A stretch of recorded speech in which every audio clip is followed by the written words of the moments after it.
Thank you so much for your time today, Olayemi. And let's get into what the sentiments are saying for investors in the market.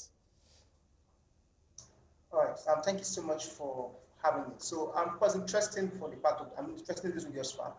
Like you mentioned, the markets closed negative at, I think about 1.30% down compared to what it was at the close of last week. Of course, the major mover for the market was Airtel Africa, which closed down significantly this week. Of course, you will notice that Airtel has been on full offer for a while, given the fact that it has gained significantly. You recall that last year when we had issues with FX repatriation, a number of investors had to use Airtel as a means to kind of repatriate their funds. And so we've seen the stock trade at significant highs.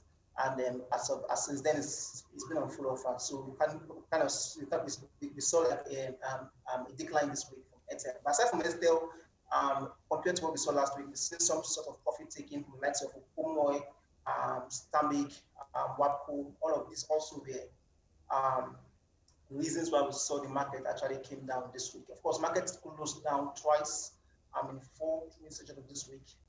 From the sentiment perspective, it's not so negative, but again, because of the significant weight of Airtel in the index, we saw that pull the market downwards at the close of the week. Well, I mean, when you look at the performance in the second quarter, though, for you, what's that story?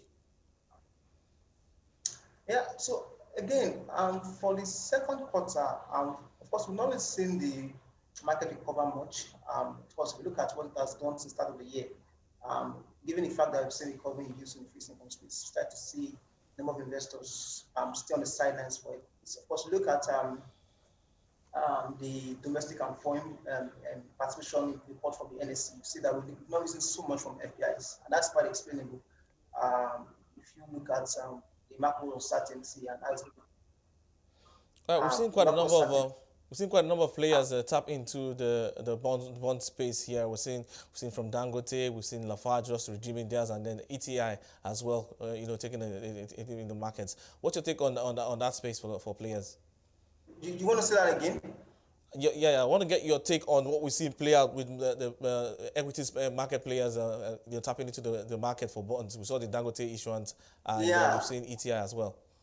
Yeah, so for Dangote, of course, if you recall that a number of things have been ongoing for Dangote Cement as of last year. One of these is their export strategy, the commission to export terminals last year increased capacity by about 3 million metric tons per annum. Of course, the reasons why they actually tap to the market is one to kind of solidify their export strategy, of course, preparing for the aftermath of AFTA. And so the 50 billion issuance we saw from Dangote Cement is more like to, of course, their saying is to, one, improve their capacity expansion, one, that's to finance their debt and to support working capital requirements. But again, going by what we've seen last year, especially with their export strategy, I think that's going to go a long way to probably help them be better positioned, of course, to be able to give values to investors. And again, for some other names that have taken advantage of the low yield environment, and of course before it kind of recovers significantly, just to kind of help their groups and their operation as a whole. So let's look at the top gaining sector on the market so far, which is the oil and gas space. And we've seen it doing over 30% year to date currently. And do you think this is sustainable going into the second half of the year? That's for Seplat, I mean.